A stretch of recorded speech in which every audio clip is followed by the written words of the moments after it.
Welcome back to the cottage. Today we are going to be making some sourdough bread. It smells amazing and we're going to show you how to do it. Let's get started.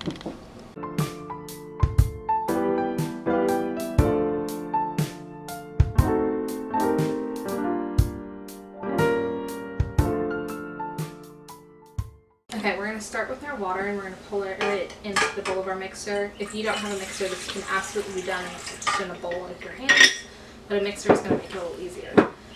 We're going to follow the water with honey.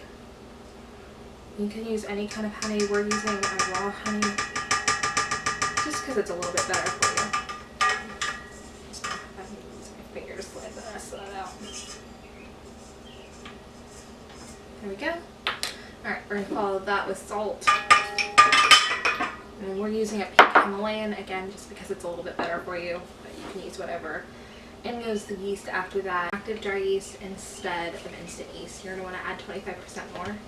And you're just going to sprinkle it into the bowl. Okay. Next step, we're going to add our sourdough starter.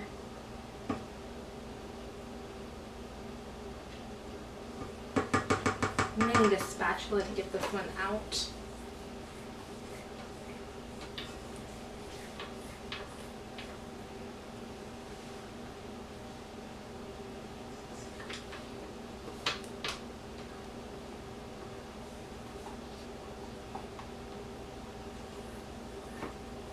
There we go. And we're going to follow that with 5 cups of flour. I'm going to go ahead and lift this, otherwise I'm going to make a complete mess. But we're going to add the 5 cups of flour, a little bit at a time. And then start it on slow, otherwise you're going to have a huge cup of flour. If you're using your hands, you're just going to slowly knead it together.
Makes 2 loaves.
Or kneading it until it's combined and forming a ball. You may need to use your spatula and just kind of mix it up a little bit because the top can tend to mix in and the bottom can stay kind of loose and uncombined. And if you need to, you can also add a little bit of water. Just do it sparingly because you can always add, but you can't take it away. There we go.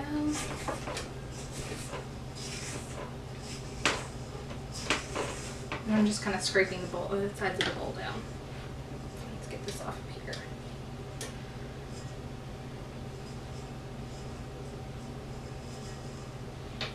There we go. Put it back in. Yep. Lock it in place.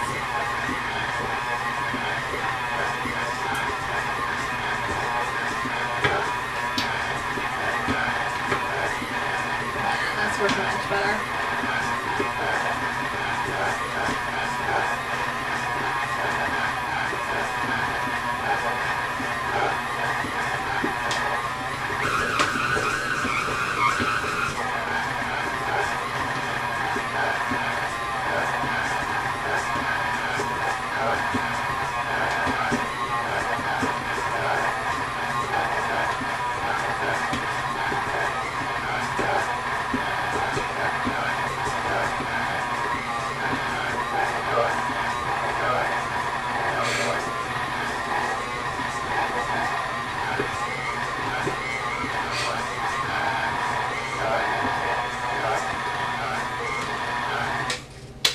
One more time. Back down there. There we go. And we're almost completely combined now. I just want to give it another spin.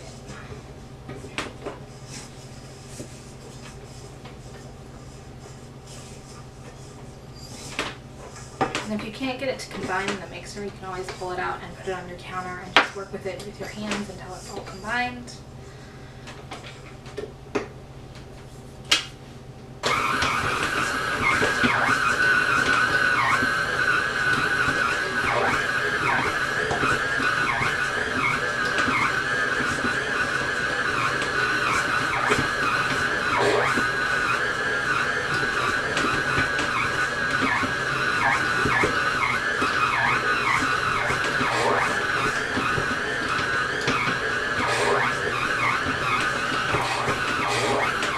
This is ready to go. We ended up having to add about a tablespoon of water to it.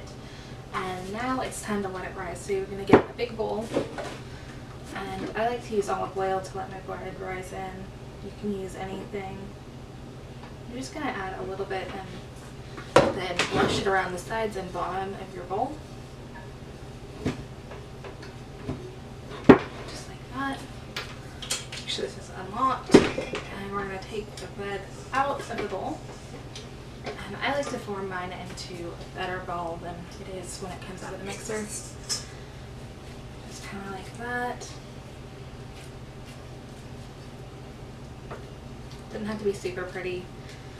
Just kind of get it in a general shape and then slide it in your bowl. And then we're going to cover this with oiled saran wrap and let it sit for about 90 minutes in a warm place to rise. And we'll be back then. Okay, so our 90 minutes are up, our bread is back from rising, and it's almost to probably right there in the bowl. So now we are going to divide it, but first we need to grease our cookie sheets. You can do this with something like parchment paper between the bread and the pan, or a silicone baking mat, or you can just do it on the bottom like we're going to do in this pan. And this one I'm going to cook it on the silicone.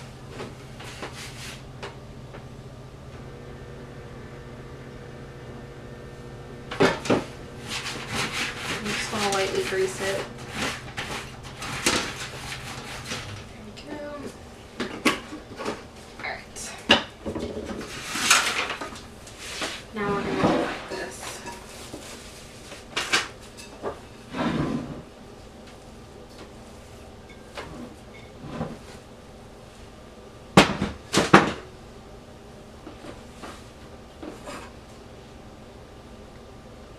Just divide it in half. Use a knife or whatever you've got. There we go. And you're going to shape each one into a loaf. I'm going with a boulet, but you can do any shape that you want. I like to tuck my ends over so it gets a nice, clean, finished edge. Just like that. Do the same thing with this other one.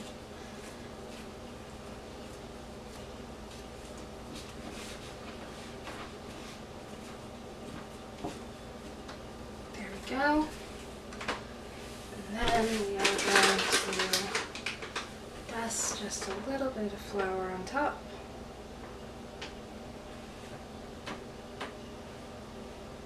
There we go.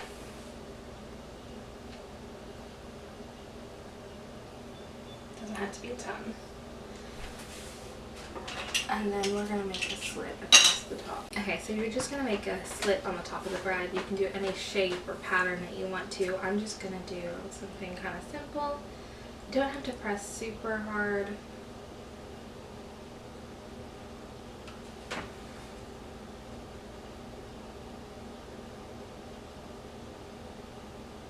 There you go, and as it rises it's going to bloom and open deeper, and as it cooks it's going to create a 2 different colored loaf.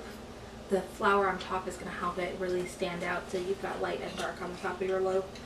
And we're just going to let this sit and rise for another hour so that it finishes and is ready to bake. I want to sit these loaves in someplace warm without drafts. If you've got a warm place by your stove, or we've done it on our back porch with an apron over it, you just want it somewhere warm where the bugs aren't going to get to it or anything else, and added the drafts.